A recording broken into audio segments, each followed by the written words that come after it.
बुलढाणा जिल्ह्यामध्ये गेल्या 2 ते 3 दिवसापासून या ठिकाणी मुसळधार पाऊस होतोय आणि या पावसामुळे अनेक नदी नाल्यांना पूर आलेला आहे, तर शेती सुद्धा पाण्याखाली गेलेली आहे। आपण बघू शकतो की 2 ते 3 दिवसापासून या ठिकाणी जिल्ह्यामध्ये मुसळधार पाऊस आहे। खामगाव तालुका, जळगाव जामोद तालुका, शेगाव, संग्रापूर, सिंदखेड या तालुक्यामध्ये या ठिकाणी 2 दिवसापासून मुसळधार पाऊस होतोय आणि या पावसामुळे अनेक नदी नाल्यांना या ठिकाणी पूर आलेला आहे।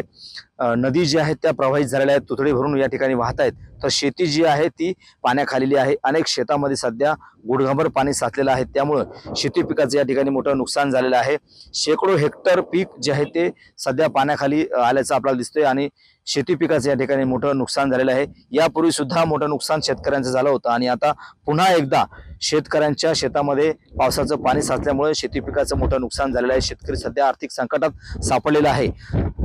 दुसरीकडे पाहिलं तर शेतीमालाला या ठिकाणी भाव नाहीये, मात्र पुन्हा एकदा पावसानं या ठिकाणी शेतकऱ्यांचं मोठं नुकसान केल्याचं आपल्याला या ठिकाणी दिसतंय। एकंदरीत पाहिलं तर गेल्या 2 ते 3 दिवसापासून या ठिकाणी मुसळधार पाऊस जिल्ह्यामध्ये होतोय आणि जिल्ह्यातले शेतीचं नुकसान झालेलं आहे, तर तलाव सुद्धा या ठिकाणी मोठे भरल्याचं आपल्याला पाहायला मिळतंय आणि या तलाव भरल्यामुळे शेतकऱ्यांचा पुढचा जो भविष्याचा प्रश्न आहे तो सुद्धा या ठिकाणी मिटला असल्याचं आपल्याला पाहायला मिळतंय। कॅमेरामन निलेश देशमुख सह गणेश सोळंकी, TV9 मराठी, बुलढाणा।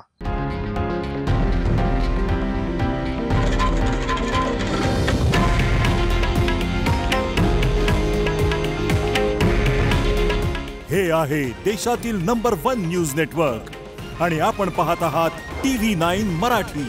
काळजी तुमची, हित महाराष्ट्राचं।